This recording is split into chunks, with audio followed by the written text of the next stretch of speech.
What up? It's your boy Recruit Zero. We are here live at Render ATL.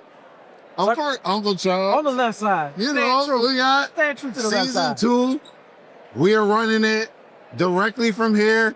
And we sitting down with another expert in his field. We got Ace here to talk about cybersecurity, GovTech. I'm gonna let you introduce yourself, brother. All right, no problem. How y'all doing? My name is Ace of Dismay. I specialize in GovTech.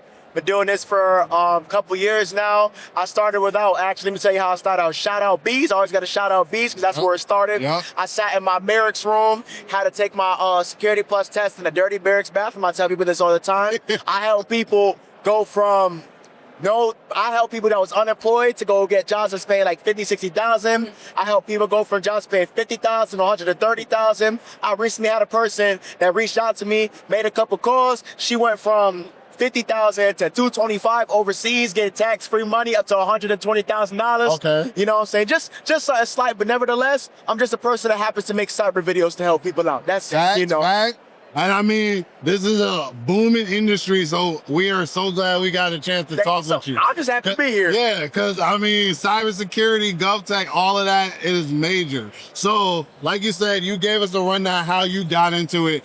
What was your kind of the impetus for you to want to transition from your military service into cybersecurity? So let me tell you what happened, right? So number one, I was getting out of the military, right? Okay. And I was looking, I was like, man, what do I want to do? I was debating between project management, cybersecurity, right? So I started looking, thinking, seeing, let me tell you the deciding factor. Yeah. I went on Google. Yeah. Average salary, project manager. Average salary, cybersecurity engineer. That was a deciding factor. It wasn't matching up, huh? It was not, I promise you, there was not even a second thought. Once I seen the two, I said, Security Plus. oh yeah. I'm telling you now, that was what it was. I did not even need to think more. I seen it, let me say exactly, I'll tell you my face right now, I'll show the camera. I seen it. Then I said, I didn't even know what C-suite was. C-suite, you talking, the chief technical officers, Yeah. chief information security officers, chief operating officers, the whole 9 yards. I was like, what's the average salary of them? 400. Sign me up. I had to break it down. I said 400,000. We divide that by 12. Right. That's a lot of money a month. I can't tell you the exact number. It's a lot of money a month. It's enough. It wasn't even anything. I didn't have to think no more. Didn't even have to think no more. You don't even know what project management is after that. Listen, comparison. I know what a product and I know what a program is. I can tell you about Microsoft, Word or something. And I know how to manage the project. You know what I'm saying? I know how to manage the program. Just I don't know, turn it on, something like that. Make sure it don't get hacked. But I mean, that's the closest I can tell you. For I can sure. tell you about cyber and security and stuff. For sure. What's one of the things that you discovered was a misconception that when you got into it, kind of changed? Like, what was something you were thinking about? Yeah, so another big thing is a lot of people do not actually know what GovTech is. GovTech actually is just tech in the government sector. Right. So, for example, you have a lot of these companies here. You got, let me give you the big ones, Fang and Mang, Facebook, Apple, Netflix, Google. Those are tech companies. Yeah.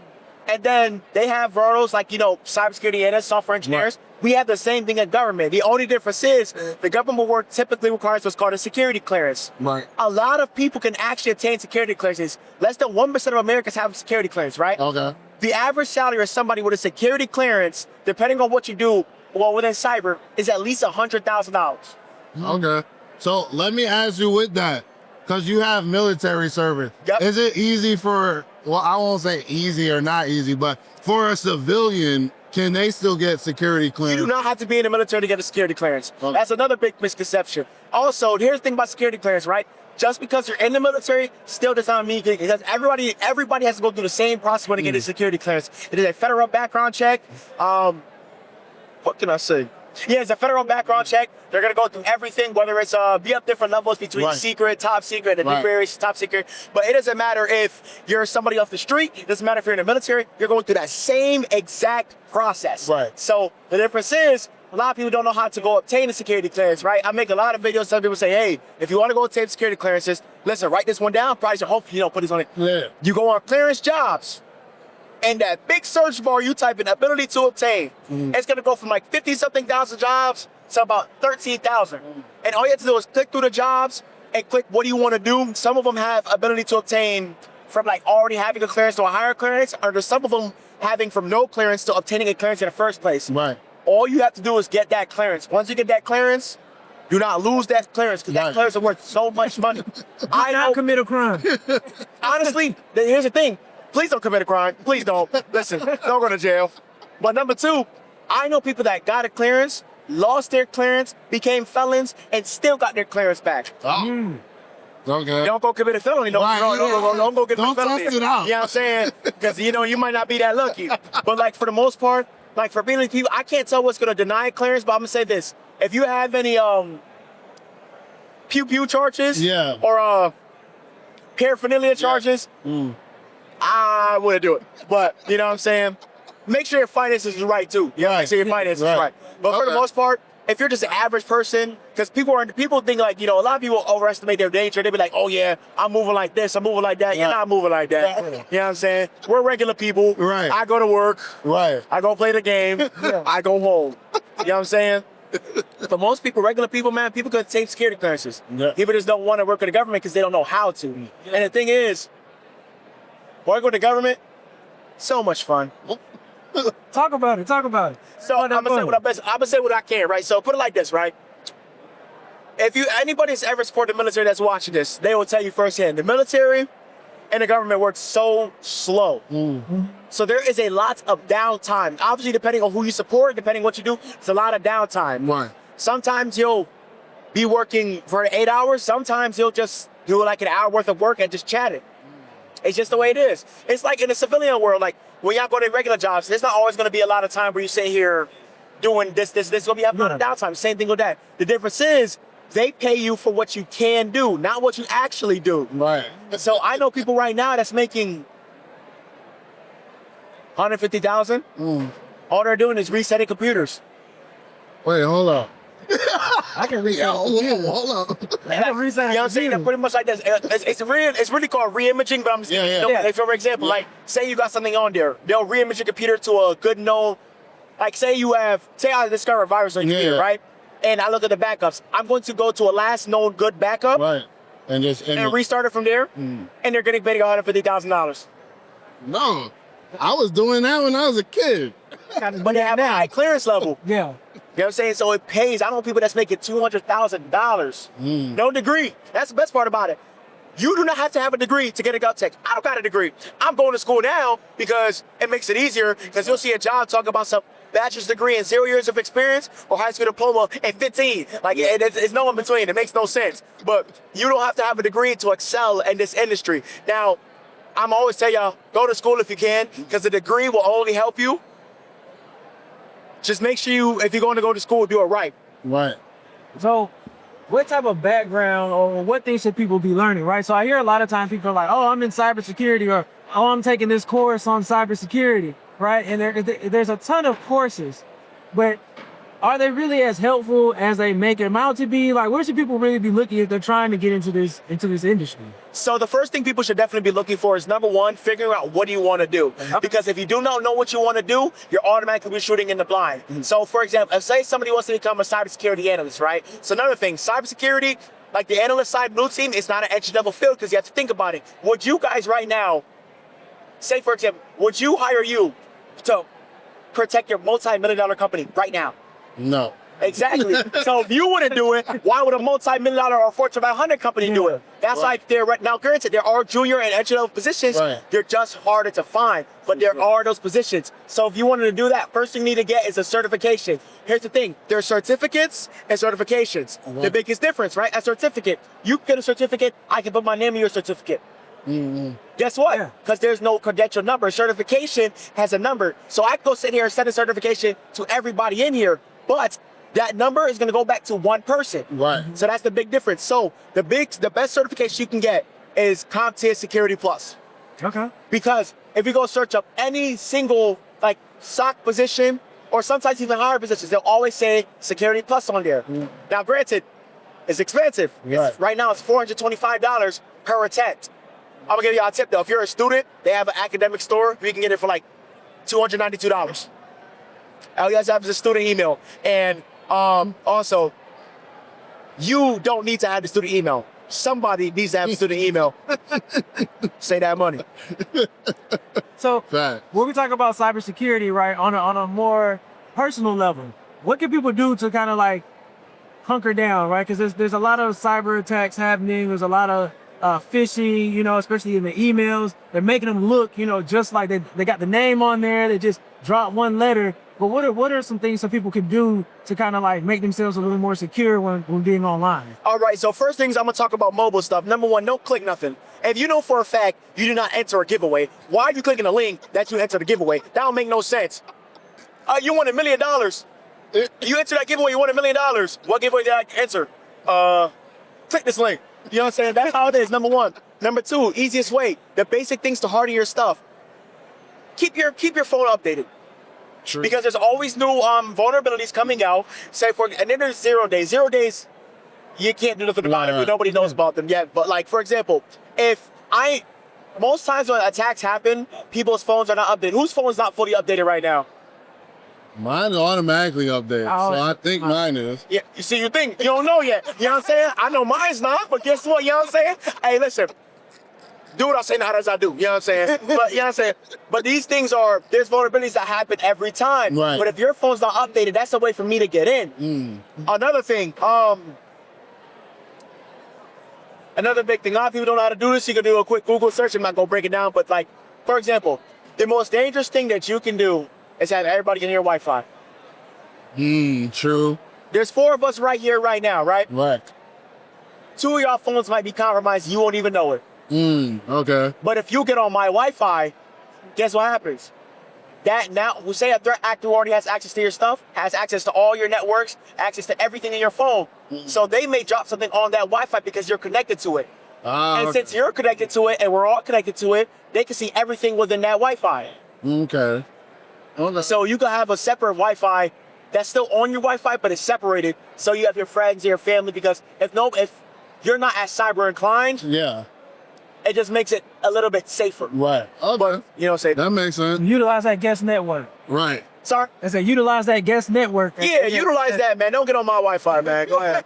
We'll put you on the guest Wi-Fi. It's still fast, but you know. So I got a question. Yep. So with you know, obviously GovTech focus, that type of thing, with the current administration, you know, with those doing what they do, all the job cuts that happen, have you seen that impact a lot of, I mean, obviously it's impacted a lot of people, but within the GovTech segment of the government, have you seen it impact people, or has that been relatively insulated from those cuts? Here's the thing. So it's definitely impacted people. I know some good friends that's also like taking a buyout, also just also been impacted with layoffs. Right. But the thing is, so when you're working in government, there's things called mission critical work. There's things that the government needs people to work that they will not get impacted. For example, FEMA. Right. FEMA is still hiring. Why? Because they're doing emergency services. Right. Things that the government needs to keep going will not be impacted. Like, there is roles that are booming right now. If you're supporting like critical agencies, like say you're supporting like the health administration, say you're supporting like defense, the intelligence agency, these are things that the government will always need, so they will always be hiring, there will always be contracts, and as long as you're supporting mission critical work, you'll never be out of a job. That's good to know. Okay. Talking about that, I mean, you see it on the news, they talk about, you know, China, Russia, you know, the attacks are coming, they're getting more. Is that something that's just kind of a little propaganda in there, or is there really like a heightened sense of need of security from these other countries? Like, are the attacks really growing, or is that something that's just kind of like a scare attack? That's really cool. So the attacks are growing in everywhere. Like, for example, like you'll be on the news and you'll see a lot of companies getting their data exfiltrated. So what would happen is they would have, like, say, one of the threat actors from another company, what they would do is they'll infiltrate the company via a remote role. They won't even live in the United States. Like, they'll go in there via a remote role, they'll get in, work there for a little bit, and they have somebody that's in the United States hosting them as well. So that's the way they can sit here and even proxy in. So what they'll do is they'll get in, take their confidential information, exfiltrate it out, And that's happening to so many companies all over. They have Fortune 500 companies. It's insane right now. So it's one of those things that you just got to be better off with hiring. That's why a lot of the times companies they're shying away from remote work because, I mean, you can't be inside. Insider threats are growing tremendously. Right. So, that's one of the best ways to convenient is have people on site to an extent. But it's insane. Cool. Do you see a lot of these private companies starting to be more of a competitor for those jobs that would normally be just centered in the government? Like you got the rise of like Palantir, Anduril, those type of companies. Do you see those starting to be a more viable segment of employment for people who may have been just in the GovTech segment? So honestly, I tell people this: get in where you fit in, do what you need to do to get into the industry because that's where your experience starts. So I was just working with this one person, right? He waited like 13 months because he wanted a specific role. And I had somebody else that got into not into that same role, but got into tech in general. Yeah. The thing is, they got into the role. Yeah. Guess what happened 13 months later? This person may have gotten this role, but this person now has 13 months of experience. Just get in where you fit in. Also, small companies, like anybody can compete for government contracts. You guys can compete for government contracts if you wanted to. Right. Like if you go on like sam.gov, there are some different government contracts. You have government contracts not only with cyber, but you have government contracts doing laundry. Paying $1.2 million. Right. Yeah. To do laundry. Right. Another way for y'all to sit here, if you want to even give y'all some more game right now, right? So they might cut this out so y'all don't even see it. They want to go get it themselves, right? You might have a government contract that does laundry that's $1.2 million. Yeah. What they need you to do is they meant to have you dry clean laundry. What's stopping you from taking that $1.2 million, contracting another company for doing it for, say it's a 2-year contract? What's stopping you from contracting that company for $800,000? Right. Yeah. And getting you blocking $400,000, and all you doing is sitting here just making sure stuff is done. Right, middleman. That's true. Boy, I might need you can give me some ideas. I'm telling you, man, there's so many contracts. You have contracts for plumbing, you have contracts for cyber, there's huge contracts. Like I think the largest contract of all time is like Lockheed Martin, like a 10-year contract. Like I think it's over $1 trillion. It's nuts. But they're not ever losing that contract. Right. Yeah, you're not losing that contract. Let's talk about your social media presence and how you use cyber to grow them. Talk about how you got started and maybe if you want to share any tips and tricks with people, what you did to grow that audience. So the best thing you can do to grow the audience, just post. Post. Like there's no secret, just post. Right. Like for example, with the podcast now, the only way for you to grow is post. Yeah. Right. Because you gotta think about it, things go viral all the time. The video that you actually try the least on is the one that goes viral. You may see, and the thing is, that one video that may go viral, you don't know who's gonna see it. Yeah. For example, I did a collaboration with Udemy. I use Udemy for every single one of my certifications. So imagine what happened when they sent me an email saying, "Hey, we want to collaborate with you." Yeah. I didn't know what video they saw. Right. Yeah. I post a lot of videos all the time.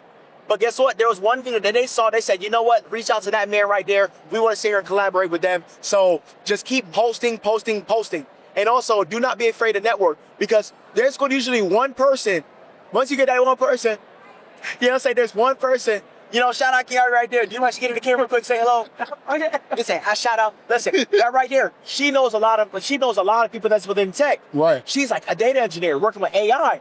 Yeah. There's so much people within the industry. You might know one person. That one person might connect with everybody. Right. Yeah. Sometimes that one person is me. Yeah. I know a lot of people. You know what I'm saying? Whether it's private side, whether it's government side. You know what I'm saying? I know a lot of people in different industries. Whether people want to say, for example, I had one person reach out to me and said, "Bro, I'm trying to look for a job." Made 2 calls. They're in Arizona right now. Because I know somebody that may know somebody. Right. More, for example, you may know somebody that knows somebody else. Next thing you know, somebody might go work for ESPN. Right. It's just about who you know. Also, what you know matters. Because I promise you, they're not hiring you if you don't know what you're talking about. Just because you know somebody. Just because you know somebody, and there's a lot. Not enough. Go know your stuff. Have you had instances where you help somebody out? They got to the interview and they said that they knew what they were talking about and they didn't? Oh, absolutely. Absolutely. That happened to me too. Oh, listen, I'm telling you, one time I remember there was this interview that I was not prepared for. Yeah. Lord have mercy. Yeah. I was not prepared for it. I got cooked on the interview. And I'm not even gonna put them, I'm gonna talk about me. Right. I got deep fried turkey bacon on that interview. I sat there, I was like this, you know what I'm saying? So imagine I'm sitting there like this, Right. yeah, I knew I wasn't getting that job. Let me tell you exactly what happened, right? Y'all got a pen on you? Anybody got a pen? I don't. Ain't don't even worry about it. See, I got an imaginary pen right here. I'm using my glasses, right? Let me tell you, they sat there, legs crossed. I answered this one question, it was so bad, they said like this.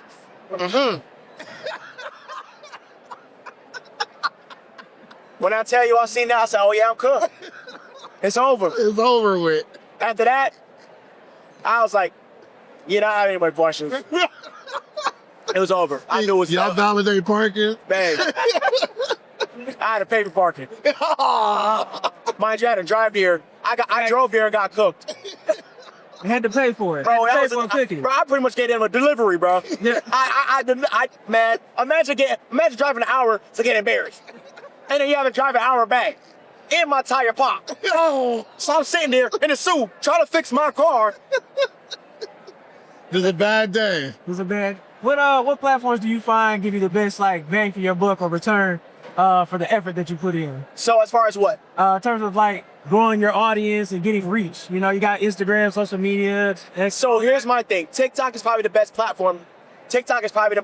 Right? So look like this, right? You go on TikTok right now. We have been on TikTok recently? Yeah. Yeah. If you go sit here and go look for a specific video, how many videos to scroll up to go find it? A lot. Yeah. You know what I'm saying? If you go to your content stuff, you will look for this. Oh, I just watched the video just now. Then you go to your content trying to figure out you see how many videos you watch? Yeah. Think about how many videos you like? Yeah. Yeah. You see what I'm saying? So there's always an opportunity for you to be out there. Go out there, keep posting, because TikTok is easy. Now here's the thing about TikTok. Take that TikTok platform and brand it out somewhere else. Right. For example, TikTok is not the same as Instagram. Because when you look, for example, when you look for a company, when you want to go buy clothes, you're not going to ask them, hey, what's your TikTok page? You ask them, hey, what's your IG? Right. Because IG is way more than TikTok. Somebody has 10K on TikTok, you're looking like, oh, okay. Somebody has 10K on IG, like, oh, okay, what's going on? And then you know what I'm saying? It's true. TikTok platform is like, it's like 10K on TikTok, it's like 1,000 on IG. It's like a 10-for-1 ratio. Mm-hmm. You see somebody with 400,000 on TikTok, I'm like, okay, you know what I'm saying, you got something. You see somebody with 400,000 on Instagram, you like, because the people treat Instagram like Hollywood. Right. That's true. You know what I'm saying? But also, yeah, if you want to, whether it's YouTube, whether it's Twitch, doesn't matter. Take one platform, the biggest platform, because you can't beat TikTok no matter how you look at it. Yeah. Take that and funnel them into something else. Gotcha. That makes sense. The advice, dropping gems.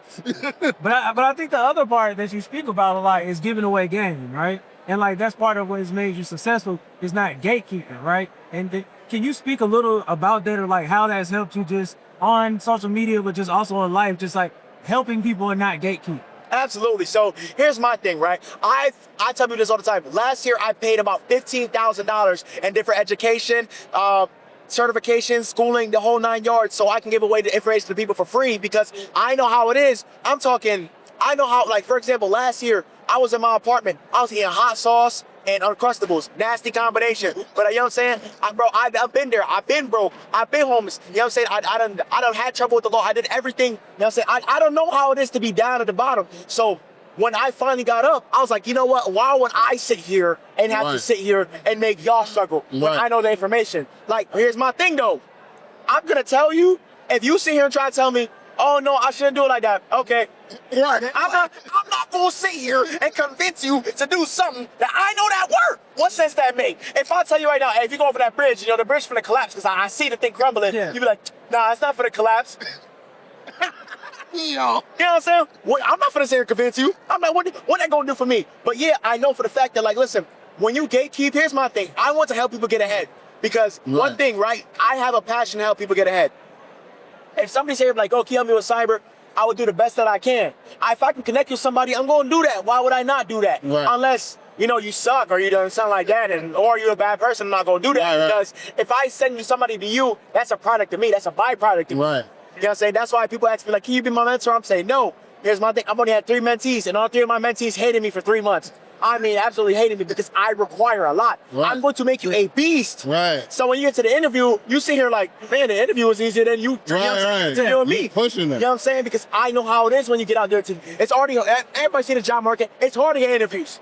Yeah. It's hard to get interviews. Fact. But you'll get to a certain point where you don't even have to interview anymore. Like this role I had, I didn't interview. No, I lied. This role I had, I didn't apply. Gosh. A couple interviews I had, I didn't apply. They reached out. Yeah. Right. You just gotta sit here and do that. You know what I'm saying? Once you lock in and you do all that, you know what I'm saying? Also, the best part about it when you're helping people is, you know what I'm saying, little something. You place people places. Yeah. Yeah. You say I help 5 people. All 5 people work at Raytheon, Lockheed Martin, Google, Amazon, and Facebook. Right. Guess what happens?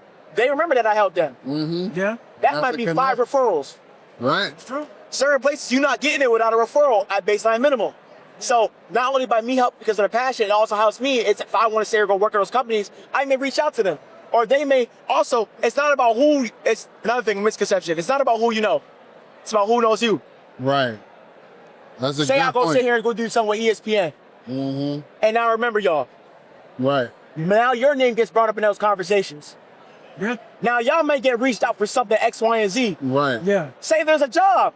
Right. They may be with, I had one time somebody offered, there was a job working in the White House. I'm not doing that. I don't want to do that. You know what I'm saying? That's you know what I'm saying? That's just not Yeah, me. yeah. But you know what I'm saying? Somebody brought me up. But the fact that somebody brought me up in an opportunity that I didn't even know about, Right. Yeah. that helps. That's true. 100%. So with that, if you could give, I mean, you just dropped crazy amounts of game. If you could give one piece of takeaway advice for the audience, give them that. Can I get 2?